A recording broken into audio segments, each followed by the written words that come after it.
But Savitri की अमावस्या के दिन आपको लगता है कि हमारे पूर्वजों का उद्धार नहीं हुआ, हमारे पूर्वजों का कल्याण नहीं हुआ, कहीं अधोगति में कोई चला गया है, उसका बस एक बार, रोज नहीं जरूरत है, प्रतिदिन जरूरत ही नहीं है, महीने में एक बार अगर अमावस्या के दिन भी आपने चंदन के थोड़ा सा चंदन अगर मेरे देवाधिदेव महादेव को 7 स्थान पर समर्पित किया है। अशोक यहाँ पर वर्णन कर रही है, मैना, धन्य और कला की कथा कर रही है। तीनों ने सनकादि ऋषियों से मांगा। चंदन भगवान को अति प्रिय होता है और चंदन ही एक ऐसा होता है जो पितरों को भी प्रिय होता है, जिसका स्पर्श मात्र लगने से पूर्वजों का कल्याण हो जाता है। वो चंदन का 7 स्थान शिवलिंग के बताए हैं, जहां पर भूल से भी अगर कोई चंदन की उंगलियां लगा देता है, 7 स्थान ऐसे हैं जहां चंदन की मात्र उंगलियां लगा देने से ही शिव पितृलोक के पितरों को मुक्ति प्रदान करके वैकुंठ लोक का निवास दे देते हैं। 7 स्थान।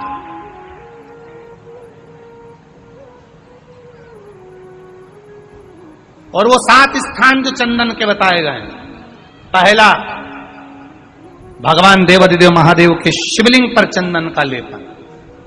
समझ लेना जरा बहुत अच्छे से। आपको लगता है स्वप्न में कोई मुर्दे दिख रहे हैं, या कोई जल रहा है, या कोई मर रहा है, या कोई चला गया है, ऐसा भय लगता है। बच्चों को मानी भेजूंगी ऐसा हो जाएगा, पति को मानी भेजूंगी ऐसा हो जाएगा, कोई हमारे कोई गलत तो नहीं कर रहा है, आपको लगता है। 7 स्थान चंदन के बताएं महाराज। पहला शिवलिंग, दूसरा जहां गणेश जी का स्थान है, मालूम है ना सबको, जम के बोलो जरा, मालूम है ना सबको, जहां गणेश जी का स्थान है वहां अलग से गणेश जी बैठे, वहां नहीं। शिवलिंग में जलाधारी के ठीक सामने, राइट में गणेश, लेफ्ट में कार्तिकेय, बीच में अशोक सुंदरी। तो पहला चंदन बाबा के शिवलिंग पर, दूसरा गणेश जी पर चंदन की उंगली, तीसरा षडानंद कार्तिकेय पर चंदन की उंगली, चौथा अशोक सुंदरी पर चंदन की उंगली, पांचवा जलाधारी पर चंदन की उंगली, छठा जो शिवलिंग का जल बह रहा है इसके ठीक विपरीत की ओर चंदन की उंगली, और 7वां चंदन नंदी के मस्तक के ऊपर जो 2 सींग लगे रहते हैं उस पर चंदन की उंगली। ये कब लगाई जाती है? या तो अमावस्या के दिन आपको लगता है कि हमारे पूर्वजों का उद्धार नहीं हुआ, हमारे पूर्वजों का कल्याण नहीं हुआ, कहीं अधोगति में कोई चला गया है, उसका बस एक बार, रोज नहीं जरूरत है, प्रतिदिन जरूरत ही नहीं, महीने में एक बार अगर अमावस्या के दिन भी आपने चंदन के थोड़ा सा चंदन अगर मेरे देवाधिदेव महादेव को 7 स्थान पर समर्पित किया है। अशोक यहाँ पर वर्णन कर रही है, मैना, धन्य और कला की कथा कर रही है। तीनों ने सनकादि ऋषियों से मांगा। चंदन भगवान को अति प्रिय होता है और चंदन ही एक ऐसा होता है जो पितरों को भी प्रिय होता है, जिसका स्पर्श मात्र लगने से पूर्वजों का कल्याण हो जाता है। वो चंदन का। आपके घर में पितृदोष है, आपको ऐसा महसूस होता है, आपको लगता है, तो किसी भी नवरात्रि के पहले जो अमावस्या पड़ती है, मान लो अपन अमावस्या पड़ी, आप एक अंदाजा लगाइए, तो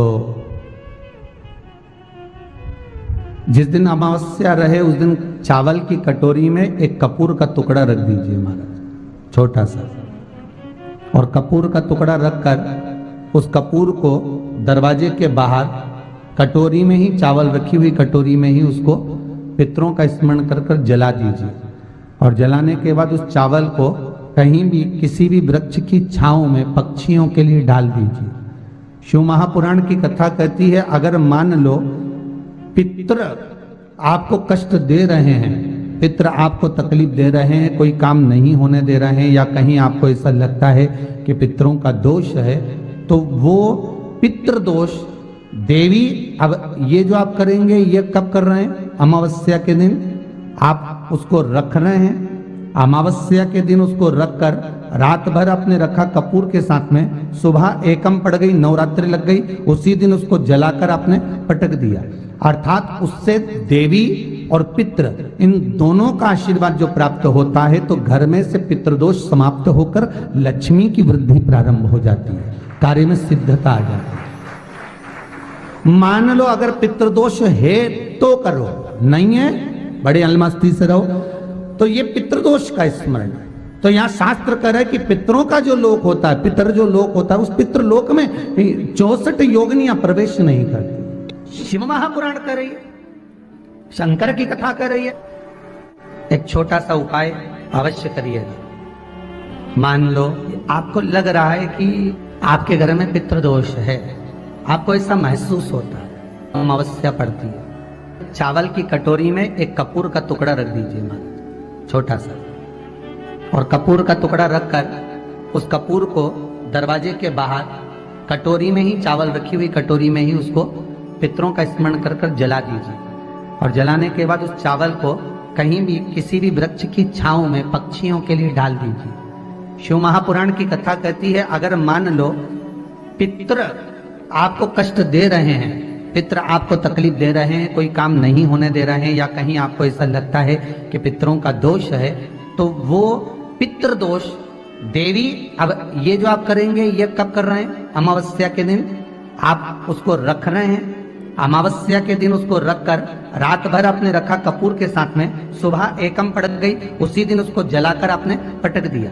अर्थात उससे देवी और पितृ इन दोनों का आशीर्वाद जो प्राप्त होता है, तो घर में से पितृदोष समाप्त होकर लक्ष्मी की वृद्धि प्रारंभ हो जाती है। अमावस्या के दिन प्रदोष काल में, प्रदोष के समय पर, प्रदोष काल में शाम के समय पर जाकर किसी भी नदी, तालाब, बावड़ी, कुआं, कहीं ना कहीं जो आपके पास में हो, वहां पर एक घी का दिया, बत्ती का मुंह दक्षिण की ओर कर कर अवश्य जला कर जाना, सारे पितृ दोष समाप्त हो जाएगा। अगर नदी, तालाब, बावड़ी, कुआं नहीं है तो पीपल का वृक्ष हो या बेलपत्री का वृक्ष हो या बट का वृक्ष हो, उसके नीचे लगा दो प्रदोष काल में। पर अमावस्या के दिन लगाएं जरूर। क्यों?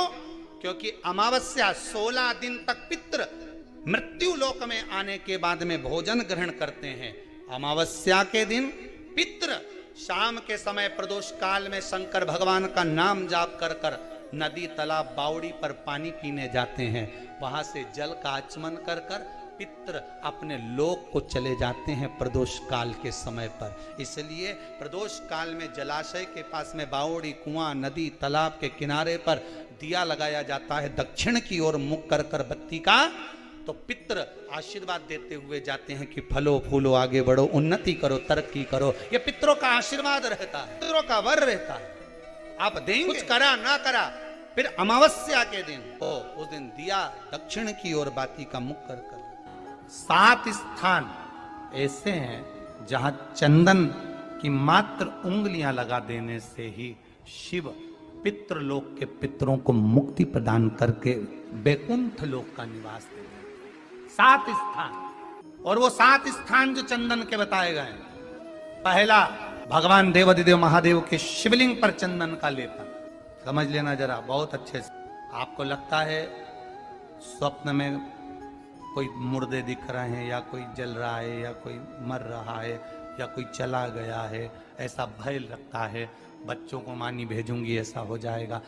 जिनके यहाँ पितृदोष होता है, काल सर्प दोष होता है, वास्तु दोष होता है, उनको ज्यादा कुछ नहीं करना होना। महाराज एक बेल का फल लीजिए, उसके अंदर का जो गुर्दा होता है, अंदर का जो भाग होता है, उसको निकाल लीजिए, और उस बेल के फल में आटा सेक कर उसमें शक्कर मिलाकर उसको उसके अंदर भर लीजिए। अमावस्या के दिन सुबह 10 बजे से पहले उसको अपने घर में घुमाने के बाद में जिस जिसको काल सर्प दोष बताया है, पितृदोष बताया है या वास्तु दोष का स्मरण बताया है, घर में सब दूर घुमाकर अपने परिवार का हाथ का स्पर्श कराकर पीपल के पेड़ के नीचे तक खड्डा खोदकर उस बेलपत्र के उस फल को दाब दीजिए। महाराज केवल एक अमावस्या करना रहता है, पितरों के दोष से मुक्ति मिलती है और हमारे घर के कार्य सफल होना प्रारंभ हो जाता है। पति को मानी भेजूंगी ऐसा हो जाएगा, कोई हमारे कोई गलत तो नहीं कर रहा है, आपको लगता है 7 स्थान चंदन के बताएं, बाबा के शिवलिंग पर, दूसरा गणेश जी पर चंदन की उंगली, तीसरा षडानंद कार्तिकेय पर चंदन की उंगली, चौथा अशोक सुंदरी पर चंदन की उंगली, पांचवा जलाधारी पर चंदन की उंगली, छठा जो शिवलिंग का जल बह रहा है इसके ठीक विपरीत की ओर चंदन की उंगली, और 7वां चंदन नंदी के मस्तक के ऊपर जो 2 सींग लगे रहते हैं उस पर चंदन की उंगली। ये कब लगाई जाती है? या तो अमावस्या के दिन आपको लगता है कि हमारे पूर्वजों का उद्धार नहीं हुआ, हमारे पूर्वजों का कल्याण नहीं हुआ, कहीं अधोगति में कोई चला गया है, उसका बस एक बार, रोज नहीं जरूरत है, 4 दिन दुकान अच्छी चले, बाकी के समय देखना पड़े, समझ लेना पितृदोष। घर में बच्चे चिड़चिड़े हो जाए, गलत संगति में डूब जाए, समझ लो चिड़चिड़ हो रहे हैं, पितृदोष। घर के बच्चे माता पिता का आदर न करें, सम्मान न करें, तेज आवाज में बात करें, समझ लो पितृदोष।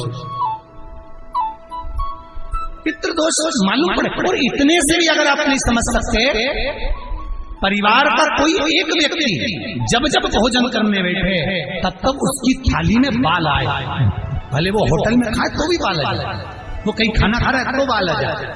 8-15 दिन में, 4 दिन में, 3 दिन में, 2 दिन में, 6 दिन में आपकी थाली के भोजन में अगर बाल निकल रहा है, केश निकल रहा है, समझ लेना कि पितृ आपसे कुछ मांग रहे हैं, पितृ आपसे कुछ चाहते हैं। महाराज एक बेल का फल लीजिए, क्या लेना है? बेल का फल, बेलपत्री का जो फल होता है उसको ले लो, उसके अंदर का जो गुर्दा होता है, अंदर का जो भाग होता है उसको निकाल लीजिए और उस बेल के फल में आटा सेक कर उसमें शक्कर मिलाकर उसको के अंदर भर लीजिए।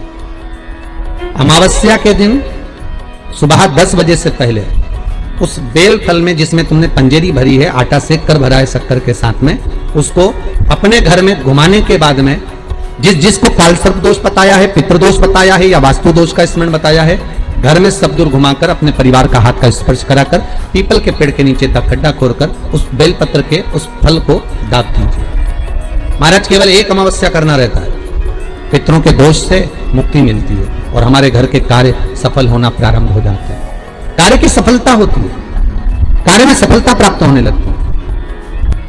हम तो कई बार कहते हैं महाराज जी, अगर ऐसा लगे किसी औषधि को आप ले रहे हैं, मालूम पड़े कि औषधि आपको लग नहीं रही है, शिव महापुराण की कथा कर रही है, मान लो औषधि आपको नहीं लग रही, आपने औषधि बहुत दिनों से ले रहे हो, कोई दवाई, मान लो आप किसी भी दवाई को ग्रहण कर रहे हैं और वो औषधि लगी नहीं रही है, वो शरीर को लगी नहीं पा रही और आप ठीक ही नहीं हो पा रहे, 15 दिन हो गए, 8 दिन हो गए, बताओ उतना की उतना ही कैटरीना है, उतना ही उतना अपना भरा हुआ, वही की वही लीवर, वही की वही किडनी, वही की वही स्मरण, सभी कुछ वही वही है,